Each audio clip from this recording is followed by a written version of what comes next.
without further ado, let's get this party started. So, Kat, can you tell the people watching what you do for a business? So I do marketing strategy, right? But that doesn't really mean anything. Marketing, people think they know what that means, and strategy, people think they know what that means. But what do I actually do on a daily basis?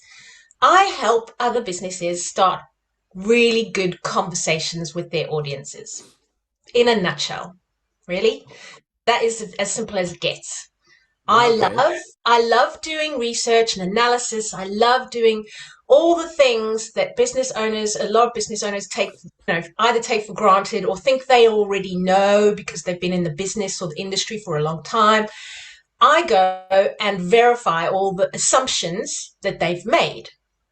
I go and find out who their target audience is, where the demand lies in the marketplace, where the conversations are, what the conversations are about in their sector, what are the trends, the important things that those people are talking about.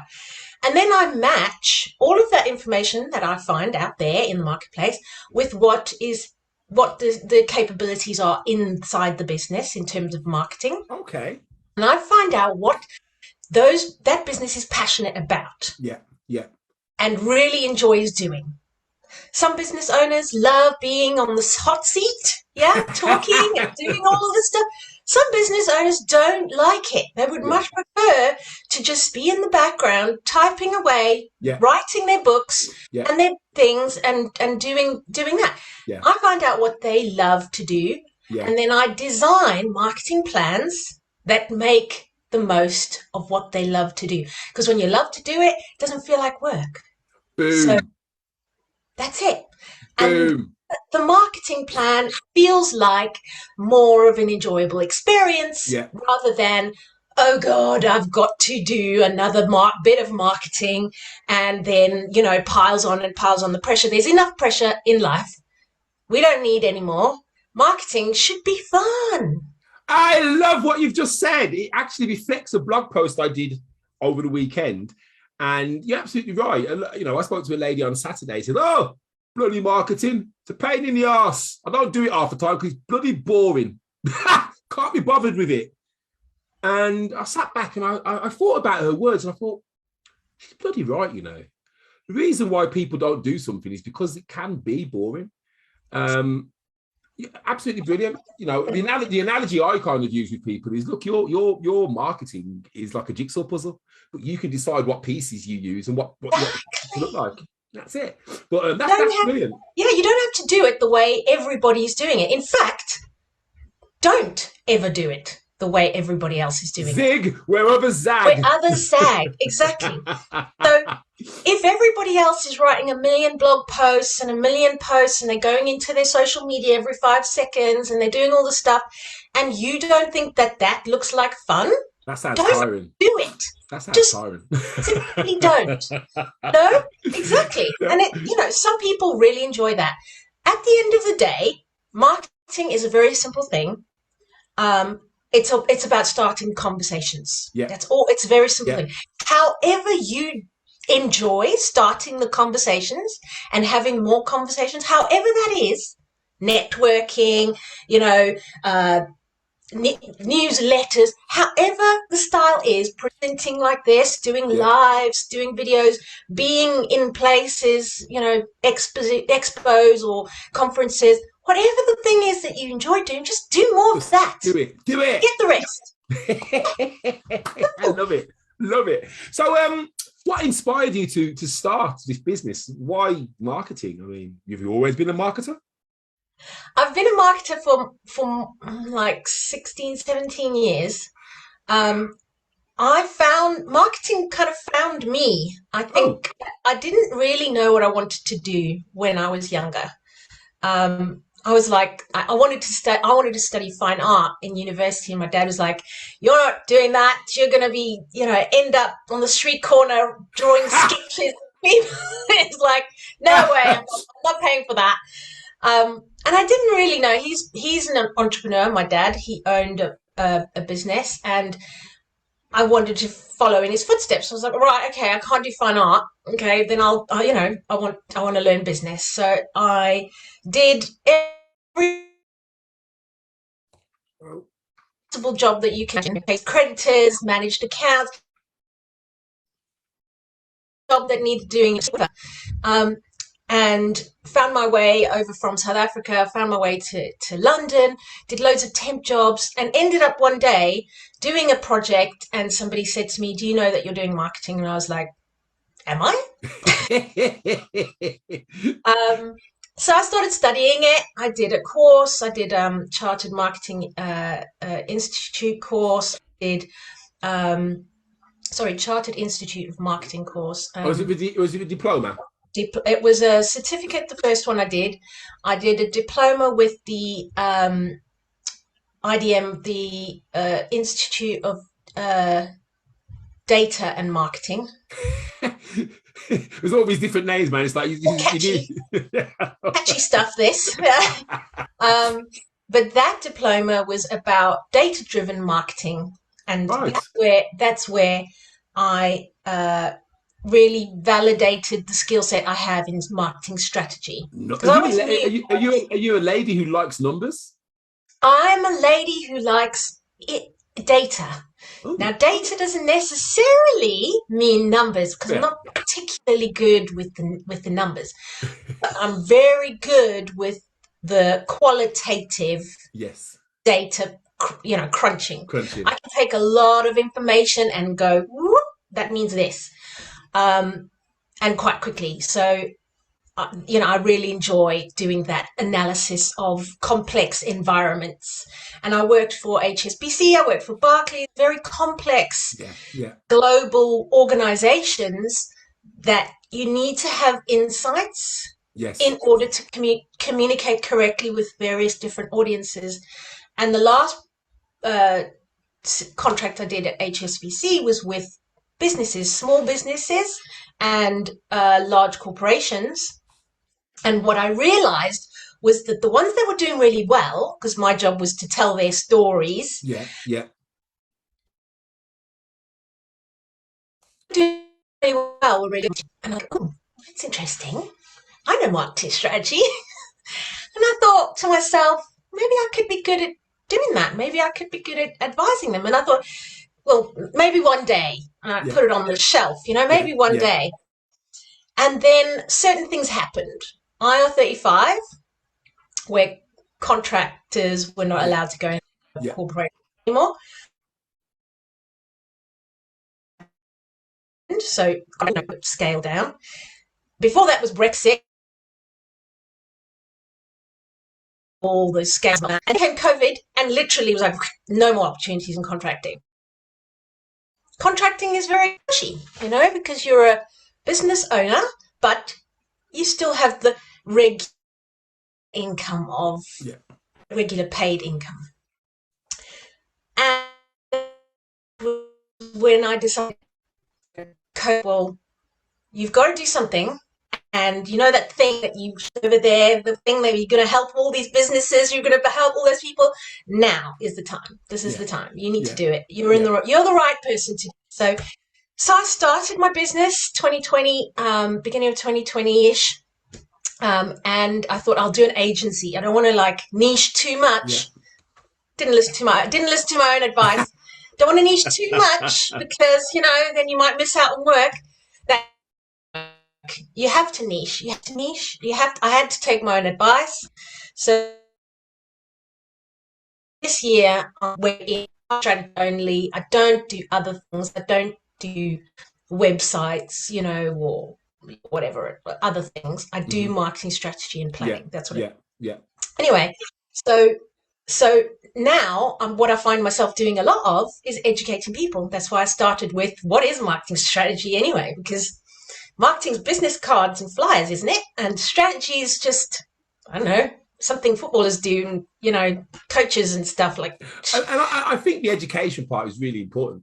I think that is the biggest factor in why small businesses, without the resources, the marketing support, that's why they struggle, because they don't get it. every day I come across somebody who is making an error without realizing they're making an error. I mean, even today I had an email from someone who had a wonderful email signature, but the link didn't work. And then you wonder, well, how long have you had that link in that email? And how many people you sent it to have clicked it and gone, oh, maybe your website's broke. The thing is, you see, because we live in this fast and instant world, people haven't got time to figure out what they've got to do to find out more about you. If they can't find out more about you, it's like, I'm off. I'll find somebody who will tell me what they do. So brilliant that you're kind of getting deep with that, because again, it's a big challenge for a lot of business owners. Is their messaging, is their story, is their kind of, who am I and what do I do and what are my values and what do I stand for? What have been some of the challenges that you faced then? I mean, obviously, I imagine the C word has been a big one. Yeah, so that was the biggest challenge for me. You know, I've got a family that, you know, I've been a main breadwinner for many years, and then to go from that position, ego took a bit of a beating during COVID because, you know, there was nothing coming in. There's nothing coming in. So I had to face insolvency.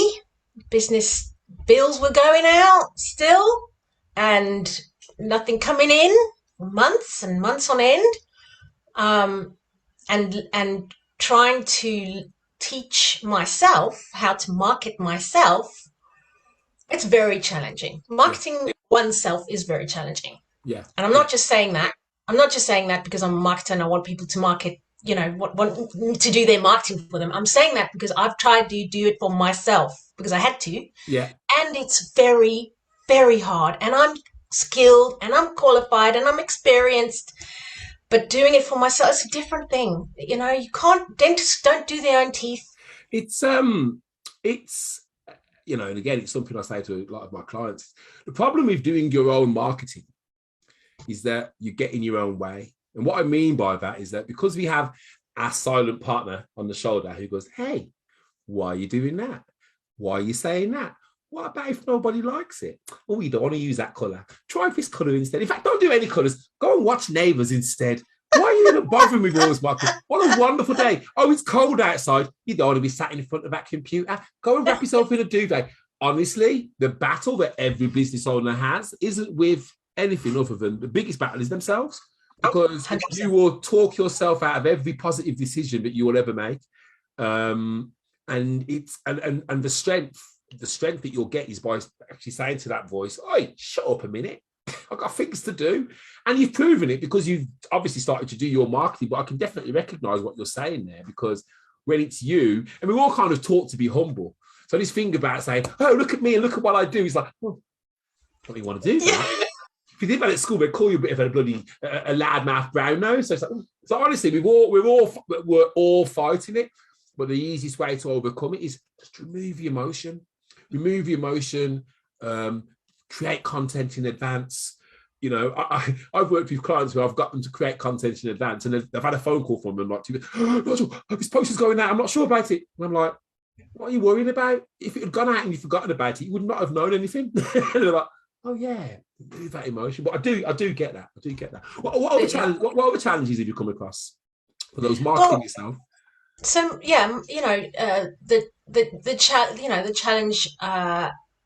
of being an expat, I think. So I grew up in South Africa. It's a different culture. We speak the same language, but it's a different language. Yes. So I'm married to a Londoner, British man, you know, born and bred. And is he a proper Cockney? He's right. He's from, mate. I do, mate. Yes, he is, and he's very good. He's very good at culture and social. Like, yeah, that's his thing. He's been in sales all his life. So fantastic. You know, he knows how to communicate. South Africans are, you know, notoriously known for their bluntness. Right? Yeah, just say how it is, and then, you know, there's nothing wrong with being blunt every now and again. And I value that in others. But being around the bush and things for me is like, I don't have time. I just, you know, I need just say, and then we know where we are. But sometimes it can come across a little bit you know. Well, I mean, the thing is, I suppose, and it's something I say to a lot of people, is you will attract the people who want to work with you. Some people will appreciate you being frank and upfront and just saying it as it is. That will actually make them go, yeah. Whereas others are like, oh, what about if she shouts at me like that? Because they're worried about how they're going to feel if you're blunt with them. But the reality is you want to work with people who want to work with you based on who you are, not on who they want you to be. Absolutely. So don't ever change. You know, you're not blunt, you are you. I'm kind with it. I'm not unkind blunt. Like I'm not a bitch. I'm not like, but I will call BS when there's BS around. When there's BS. I don't stand for, I don't stand for that. And one of the reasons why I left corporate, I was glad to leave corporate. I mean, I left corporate because of circumstances, but I was glad to leave corporate. I wasn't happy because there is a lot of BS and a lot of, towing the line, and we've always done it this way.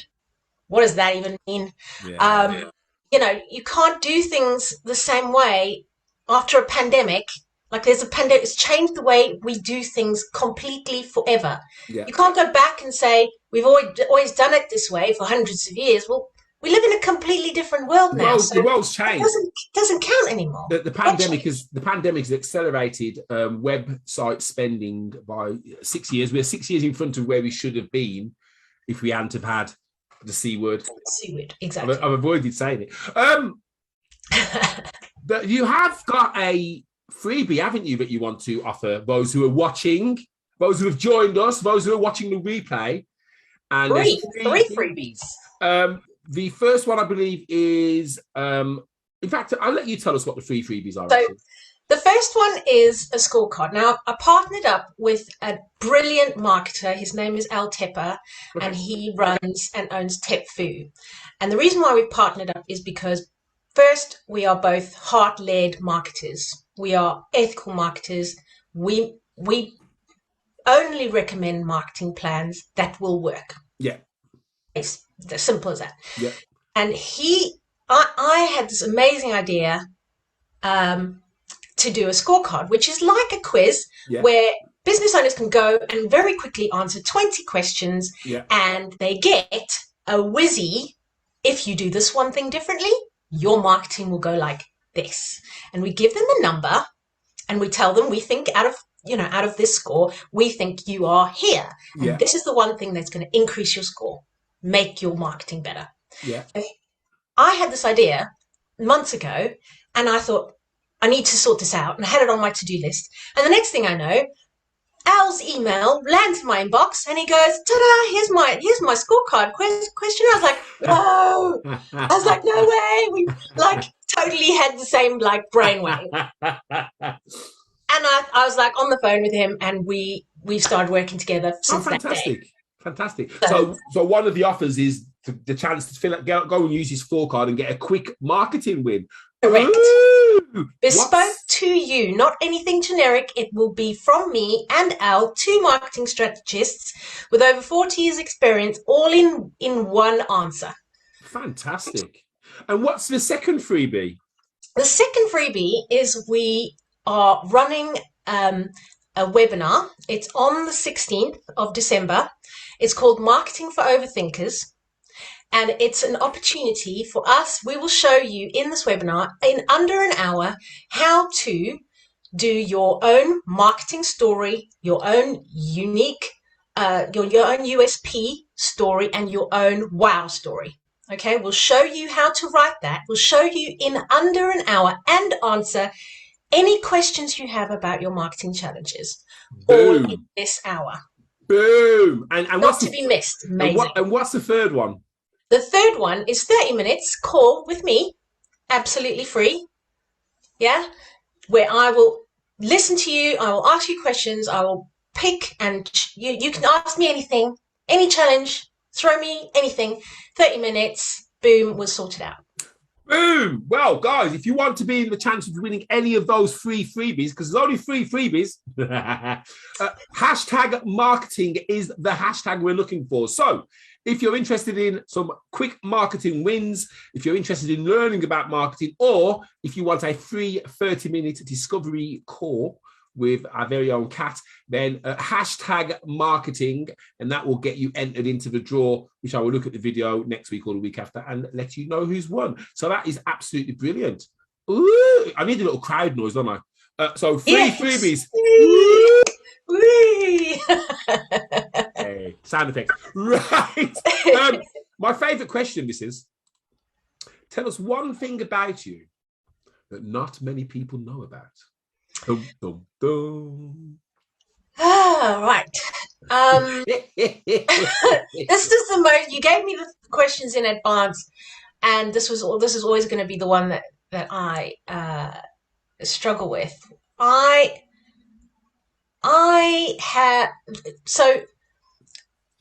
live in Coventry, and one day I took my little boys to school and dropped them off, and I was driving back home, and I turned a corner, and as I turned a corner, I watched an HGV lorry turn into a warehouse drive, and a little boy on a bike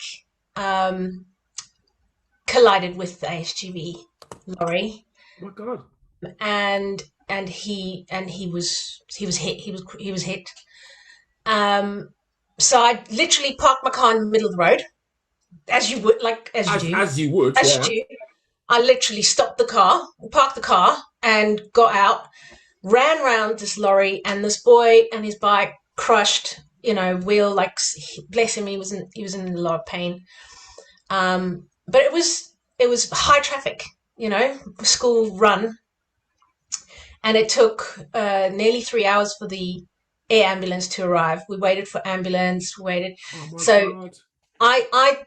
I literally, I saw this child on the floor, and he was 9, 10, and mum mode kicked in.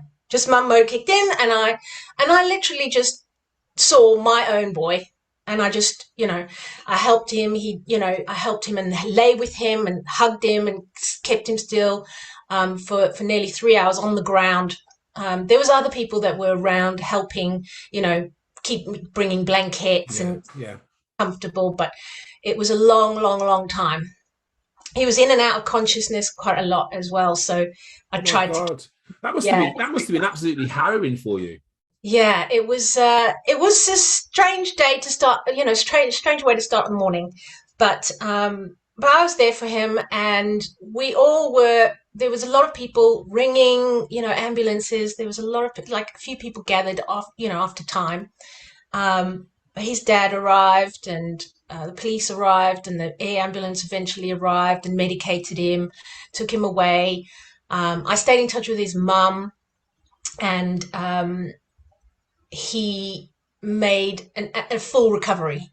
He was sent to Birmingham Children's Hospital, and they had to put him into a coma, but they worked on him for like a whole week because they had to reconstruct his leg and hip. His whole hip had to be reconstructed, but they did. And the boy is walking. He is not only walking, he's dancing. He loves to dance. You're like his fairy godmother then. I was just in the right place at the right time, and I did what any mum would do for a child. And it's that's amazing, absolutely amazing. It's scary at the same time, because obviously I know, I've never been through anything like that. I could imagine the things that were going through your mind while you were there, and that's huge. Was there anything in the newspapers about it, or did anyone? There was a newspaper article, and but there was there were no names. It was just a newspaper article.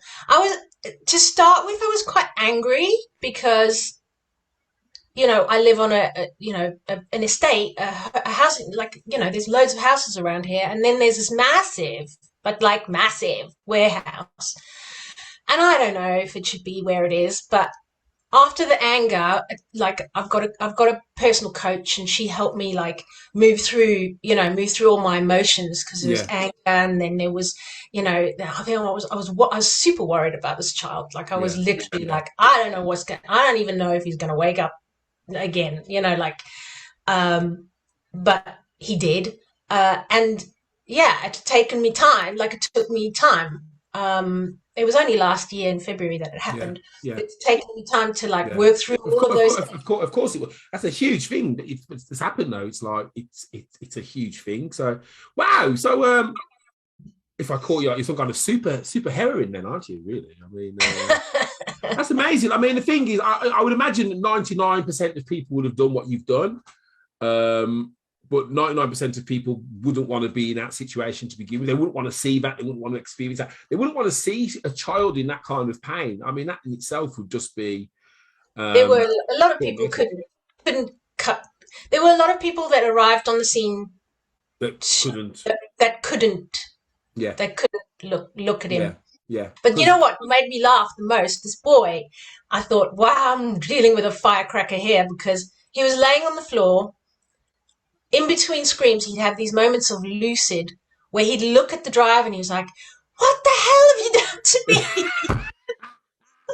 And I was like, "What?" I like this boy already. Absolutely. And then he'd look at me and he'd go, I'm not going to make it. And I'd go, "You will make." I said, don't you even, I said to him, "I'm not having any of this." He said, "Look at my leg." I said, "No." I said, "No, we're not doing that. We're staying here. We're sitting here. We're laying here. We're having a little rest. That's all we're doing." Oh, and he was like, "I'm not going to be okay." You see, that's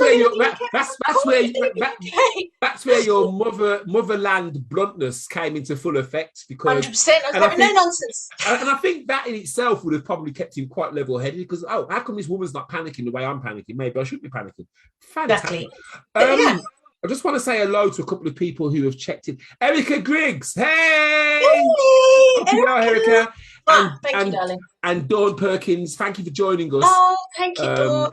Erica, I think, is quite touched with that story. I'm not sure she's heard it before, but she definitely, really kind of appreciating what you've just gone through there. So, well, hey, Erica, she's saying hey back. Hey! Right. Can you give? So let's imagine we've come across someone who's lost the plot, and they've decided they want to start a business in the year 2021 in December. What advice would you give them? What 3 bits of advice would you give someone starting a business right now, or starting a business in time for 2022? So the first thing in business is you've got to get your mindset right. Now, I heard this a couple of years ago. I was like, mindset, what the hell is mindset? I literally was like, what the hell is this? So I went into it, and really mindset is the way we perceive things, isn't it? So you have to get your mindset right. I talked a little bit about my ego being crushed and pulverized. I have no ego anymore. In business, you cannot have an ego. The reason why you do things has to be selfless reasons. You can't do anything in life for your self-glorification. It won't work. It doesn't work. Simple as. So your mindset has to be spot on. Yeah, you have to be spot on. You have to know your values. You have to live your values, and you have to take action according to your values. Simple things, really simple things. But so many people don't do things like that, right? Yeah. Some people don't know their values. Some people don't focus on their values. And some people do things for all sorts of other reasons except their values. Yeah. Oh, bless. So if you do your mindset work and you get yourself in the right frame of mind, then everything else will follow, because you have to have conversations with people. And when you're having those conversations with people and you sound like you're veering off your values, you don't sound like yourself. Maybe you sound like someone else, or they've heard it before, or they smell a sale call coming. They will just, it won't work. Yeah. It's dead in the water. It won't work. So when you come from a place of integrity, which means you know your values, you know yourself, and you take action according to that, everything else will follow. So Yeah. your marketing will work better, your sales calls will work better, and the work that you do, Yeah. the quality of that work will increase and improve. And then you will have all of the ingredients that you need to run a proper business. Yeah. Yeah.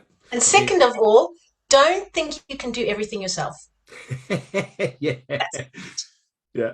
Yeah. That's absolutely imperative. Yeah. Absolutely imperative. You've got to give me one more. So mindset, you can't do everything yourself. You need a team.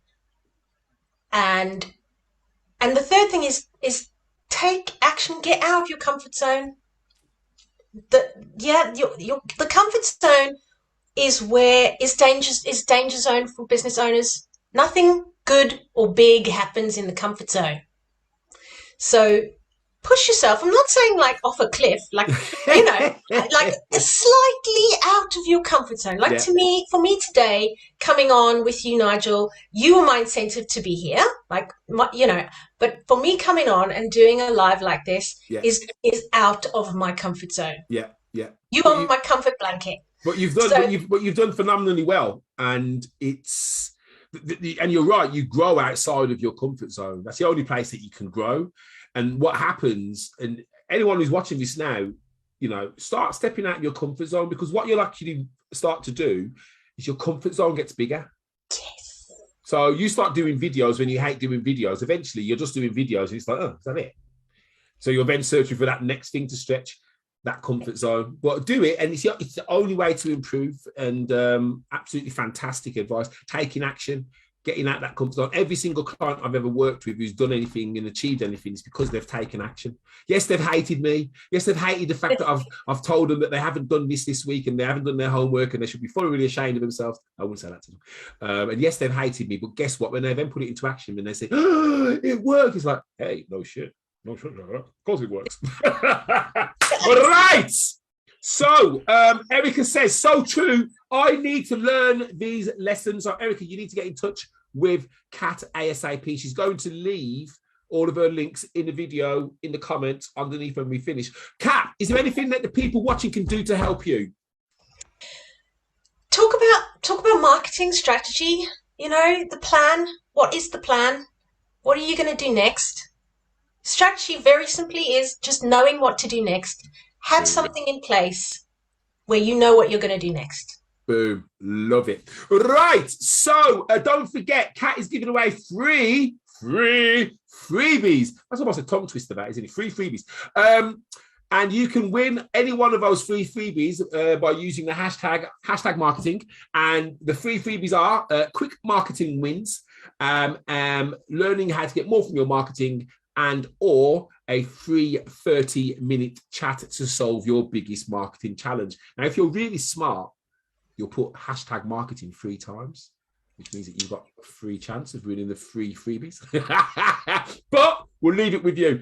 Kat, I've got a bow.